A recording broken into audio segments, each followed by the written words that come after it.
بيت الخلافة قام يا خلاني، صرح مهيب ثابت الأركان،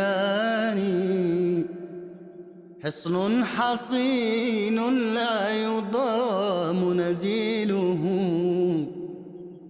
فاسعوا بعزم صادق الوجدان. بسم الله الرحمن الرحيم. أعزائي المشاهدين، السلام عليكم ورحمة الله وبركاته. أهلا بكم في أنشطة أمير المؤمنين حضرة ميرزا مسرور أحمد الخليفة الخامس للمسيح الموعود، أيده الله تعالى بنصر عزيز لهذا الأسبوع. ويشرفنا أن نقدم لكم مقتطفات من لقاء حضرته أيده الله تعالى بنصر عزيز مع وفد من خدام الأحمدية من الولايات المتحدة الأمريكية، كما تفضل حضرته باستقبال السيد كايروكي المفوض السامي لتنزانيا لدى المملكة المتحدة. ونبدأ بلقاء حضرته نصره الله مع وفد من مجلس خدام الأحمدية من الولايات المتحدة الأمريكية. السلام عليكم. في 11 من يناير الجاري تشرف وفد من خدام الأحمدية من المنطقة الجنوبية الغربية للولايات المتحدة الأمريكية بلقاء أمير المؤمنين أيده الله تعالى بنصره العزيز. سافر الخدام خصيصا للصلاة خلف أمير المؤمنين ولحضور اللقاء الذي عقد في إسلام أباد. خلال اللقاء أتيحت الفرصة لجميع الخدام لتقديم أنفسهم وطرح الأسئلة حول مجموعة من القضايا الدينية والمعاصرة التي تهم الشباب. I have been blessed with the opportunity to be the current guide, the Phoenix. And are you a student or doing some job? No, professionally, I am a senior risk analyst for a large electric utility company in Arizona. Risk analyst. A risk analyst, G. Achha. So what is the biggest risk at present in United States? That is your president. It's a very great question. Right now, the biggest risk is your president. كما أتيحت لهذا الخادم فرصة طرح سؤال على حضرة أمير المؤمنين يتعلق بوفاة والده. You know his character, you like his character, you know his service to the Jamaat, you know his behavior towards fellow beings, and you know what were his desires, wishes about his children. So you should try to fulfill his desire and follow the footsteps of his character and behavior. This is how you can, actually comfort his soul in the paradise, right? And pray for him. Okay? मेरी उम्र 15 साल है और मैं इस वक्त 10वीं जमात में पढ़ रहा हूँ। मैं अपनी 5 वक्त की नमाज पाबंदी से अदा करता हूँ, बाकायदगी से कुरान करीम की तिलावत करता हूँ, मस्जिद जाता हूँ और तायर अकेडमी में खिदमत भी अंजाम देता हूँ। ताहम एक इंट्रोवर्ट होने की वजह से मुझे स्कूल और मस्जिद में लोगों से मेल जोल में दुश्वारी महसूस होती है। So you feel shy. Not that you don't like it. You like it but you feel shy. जी ठीक है, यही होता है ना। तो कॉन्फिडेंस पैदा करो अपने अंदर। अहमदी को तो बड़ा कॉन्फिडेंट होना चाहिए ताकि लोगों को बताए। अगर हम कॉन्फिडेंट नहीं होंगे, हमारा एक्सपोजर सही नहीं होगा, लोगों से इंटरेक्शन नहीं होगा, तो फिर तबलीग किस तरह होगी। ठीक है, नमाज़ें पढ़ो, अल्लाह का हक अदा करे, बड़ी अच्छी बात है, लेकिन नमाज़ों में दुआ करिए करो अल्लाह ताला से कि अल्लाह ताला मेरे में ये जो कमी है, कमज़ोरी है, तो इसको भी दूर करे और मैं सही तरह कॉन्फिडेंट हो के लोगों से बात कर सकूं। जी ठीक है, दुआ किया करो। जी ठीक है ना। Huzur, can the wisdom of the prophets or caliph be compared to the IQ level of the scientists like Albert Einstein? And how can we prove that the wisdom of the caliph is greater than the worldly intelligent people? You cannot compare or put this at equal level prophets and the caliph. Prophets are obviously guided by Allah Ta'ala in every respect, but caliphs are not in every matter, in every respect. Sometimes they can make mistakes, but if the matter is with regards to the matters of Jamaat's affair, if he makes any mistake, it will not cause harm to the Jamaat. Allah Ta'ala will make in such a way that the things will be rectified, or it will not leave the bad effect on the people. Right? As far as the scientists are concerned, any person who works hard, who uses his brain, that is also the blessing of Allah Ta'ala, that Allah Ta'ala has blessed a scientist with a good brain and is hardworking and is always pondering over some issues or some things which whenever he feel that he should ponder over it, then Allah Ta'ala gives the result of it. So, as far as the spirituality concerned, these scientists who are not religious minded, they are just working on one line. That is the worldly thing and the use of their brain, which is also the gift of Allah Ta'ala. And when they are working hard and using their brain, that is the ultimate result of their hard working and using their brain. And Allah Ta'ala bless them with the good results, and they prove some things. But there are some scientists like Dr. Abdul Salam, who was religious minded. He was not only scientist, he had Nobel Prize, right? But he says that I had guidance from the Holy Quran. And he says there are hundreds of verses in the Holy Quran which guided me with respect to my research. So two laws are working: law of Sharia, law of nature. Law of nature says if you are using your mind, hard working, you will get the result. Law of Sharia says that if you are using your mind, you will have two blessings. One blessing of Allah Ta'ala with regards to your religion, and the other is using your mind and getting good results out of your effort. When someone passes away, does Allah judge them right away, or did he have to wait for a day of judgment? You see, whenever a person is doing good deeds, whenever he passes, he will go straight into the paradise. Though the initial stage of paradise, like not at the higher status. And those who are doing bad deeds, they will go to hell. They will have their punishment. Not that after death you will be left in a waiting room to wait till the day of judgment. That is after 100,000 years. Whenever it comes, we don't know. That what will be the sense of doing good things. If you are going to wait for a longer time period and not getting your reward immediately, why should we do good deeds? Allah says, you good deeds, I will put you in heaven. But at the day of judgment, then Allah Ta'ala will call all of the souls again, right? And then He will decide then those who have done good deeds in this world, they had some benefit or some reward in the paradise at the first stage, and they will be given better reward in the next stage of paradise. Those who have done bad deeds and they were put in the hell, and they have completed their punishment in the hell, which Allah has decided that Allah will forgive them and put them into heaven. And those who have done so much bad deeds that they need more punishment to be given, then Allah Ta'ala will give them another stage of hell. So as soon as a person passes away, he gets the reward or the punishment.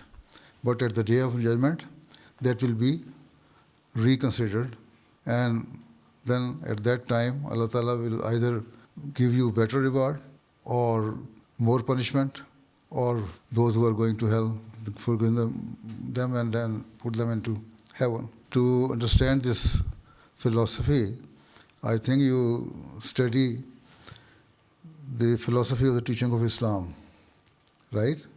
Hazrat Masih Maud Islam has written in this book, I think second or third question is about it. So you can better understand it.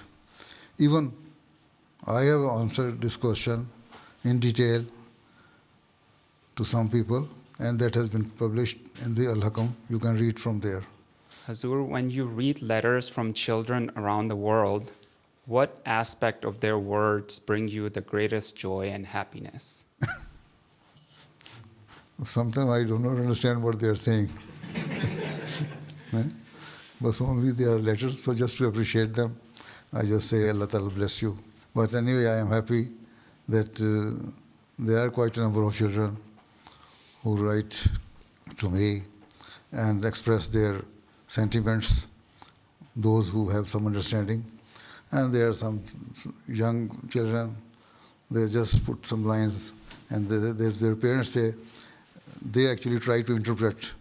I don't know that interpretation, what they are giving, is in the minds of the parents, or it was actually the child who said this thing to the parents. So anyway, I feel happy that at least there are children who are attached to the Jamaat and who are attached to the Khilafat and respect it, and then they ask for prayers and they believe in Allah Ta'ala. And so this is why I always ask the parents that at the early childhood or even up to the age of 14, 15, girls or boys, they are well attached to the Jamaat. Then after 15, 16, they are not that much attached as they were in the past. So you should be regular in having interactive sitting with them so that they remain attached to the Jamaat. Okay? Jazakallah. As a parent, what age of your children was most tough to handle, and how did you deal with any difficult situations with them? I didn't feel any difficult situation. So if you are having a good relation with your children, they will follow your instructions. So children should have this confidence that parents are our friend. And whatever we say, they will listen to it. And if we are in difficulty, they will solve our problem. So if they have that much confidence, if you have developed that confidence among those children, then you will not face any difficulty in training them in future at any age. But as I have said, after the age of 15, because of the environment, there are quite a number of children who deviate from the basic teaching and morality which Islam requires. So at that age you should keep more eye on your children. But try to be friendly with your children after the age of 15. Beloved Hazur, my question is, how can I as a young teenager stay away from evils that are easy to fall into? And additionally, how can we remain steadfast in our faith when presented with such challenges? You know what is evil and what is good, Jesus. Right? Then you can try to avoid those things which are not good. And if you are reading the Holy Quran, if you are reading the religious books, literature, and if you are listening to the khutbahs, at least I've been delivering every Friday, you would know that what are the good things, what are the bad things. How can we avoid them? If you are offering 5 daily prayers, Allah Ta'ala says, and it is Allah Ta'ala's promise, that if you are fervently offering your prayer, I will save you from all the bad things, right? Despite the fact that Satan has challenged that I will try to deviate every person, every moment from the right path. But if you are praying to Allah Ta'ala, that Allah Ta'ala, keep me on the right path, Allah Ta'ala will keep you on the right path. So this is why in the Surah Fatiha we always say, Ihdina as-siratal mustaqim. Allah Ta'ala, guide me on the right path. Right? So if you are repeatedly praying this prayer, then Allah Ta'ala will save you. And you yourself, Allah Ta'ala has given you a fertile brain. You can think on it, what are good and bad. You know already. Your question says that you know what is good and bad. Then, when you know, then avoid the bad things and do good things. And also, leave the bad society. If your friends are not good, don't go to them again. If some of them are involved in addiction and some other things, then leave them. Don't give too much time on seeing your iPad or television or such type of programs, right? Daily, offer 5 daily prayers, read the Holy Quran, and pray to Allah Ta'ala that Allah Ta'ala save you from all these bad things. وسأل أحد الخدام أمير المؤمنين عن المهنة التي ينبغي أن يمتهنها الواقف له غير أن يصبح داعية. You can be murabbi, doctor, teacher, engineer, lawyer, or any field you deem appropriate for yourself. Now you can serve the Jamaat in whichever field you choose. In any capacity you can serve the Jamaat, if you are determined that you are going to serve the Jamaat. But after having completed your education and getting job and having good and lucrative job, then you say, no, now I am very much busy in my worldly affairs, then you cannot serve. Otherwise, if you are determined that you are going to serve the Jamaat, then of course you can serve. Whatever career you can serve the Jamaat in any capacity.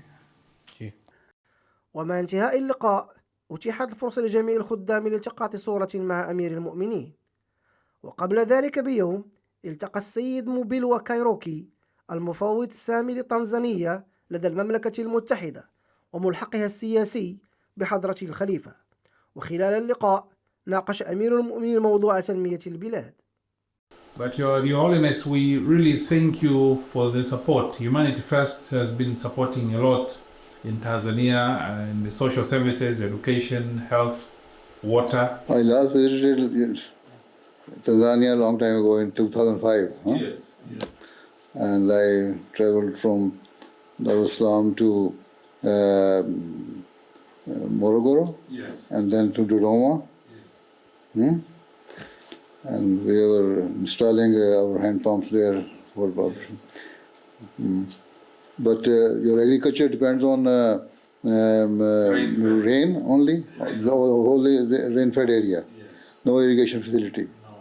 But you have rivers there. You can make some small dams and reservoirs just so develop without water, because when there's rain, then there's plenty of rain. Yes. Then you can collect water. It's true. So that is called water harvest. Yes. So you should also do that. Yeah, that's what we're planning to do. It's one of the agenda of the government for this coming 5 years. We really need your continued prayer to the world peace, because now the world with geopolitics, a lot of confusion going around. So now, not only that the world is standing at the verge of world war, but it has already started. Yes. Yes. The peak of the world war will be in 28 or 29.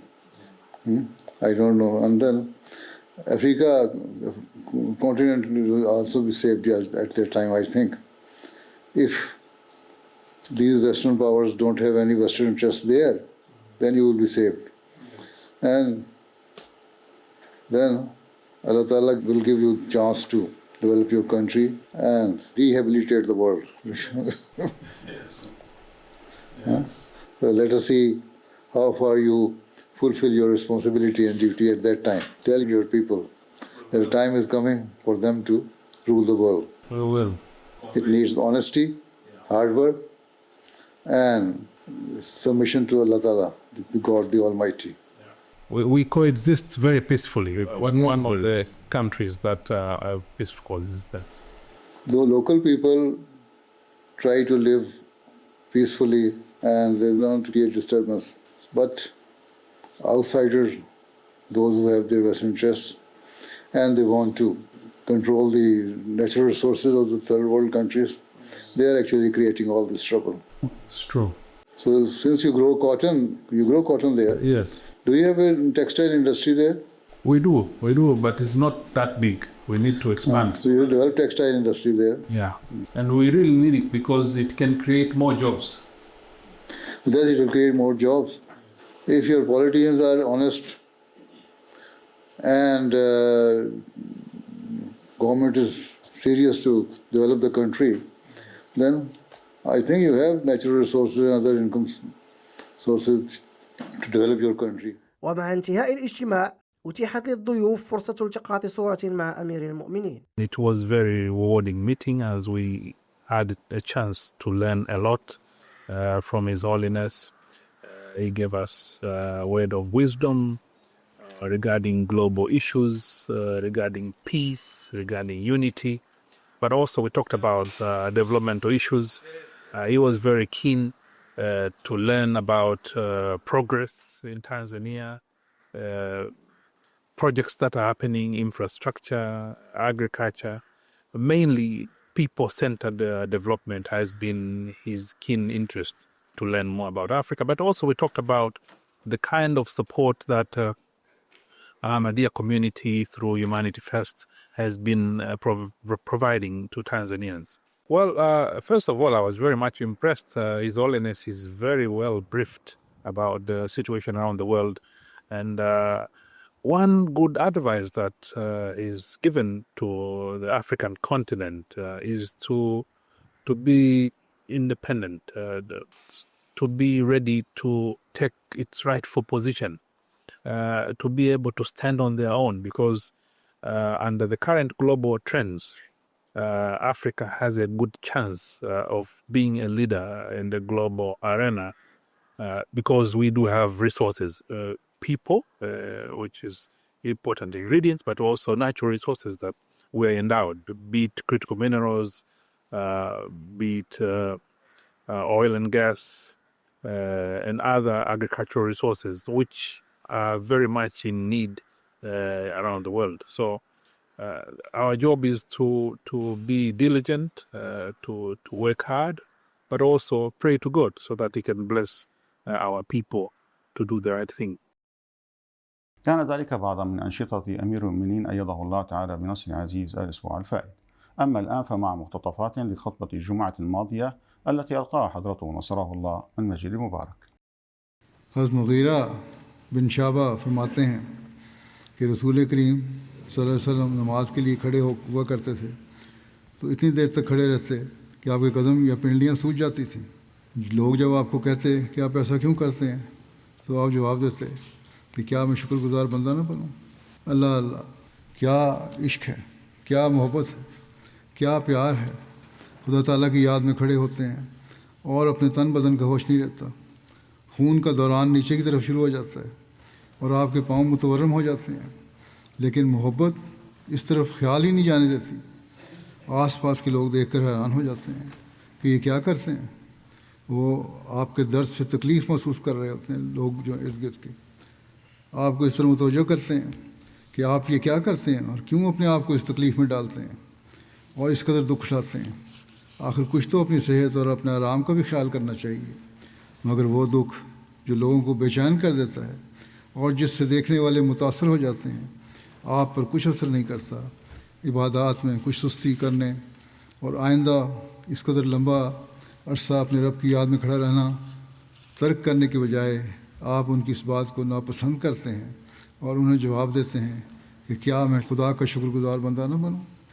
وہ مجھ پر اس قدر احسان کرتا ہے، اس قدر فضل کرتا ہے، اس شفقت کے ساتھ مجھ سے پیش آتا ہے، پھر کیا اس کے اس حسن سلوک کے بدلے میں اس کے نام کا ورد نہ کروں، اس کی بندگی میں کوتاہی شروع کر دوں. کیا اخلاص سے بھرا اور کیسی شکر گزاری ظاہر کرنے والا یہ جواب ہے، اور کس طرح آپ کے قلب مطہر کے جذبات کو کھول کر پیش کر دیتا ہے. هكذا نأتي إلى نهاية نشرتنا، كما يمكنكم متابعتنا على العناوين الظاهرة أسفل الشاشة.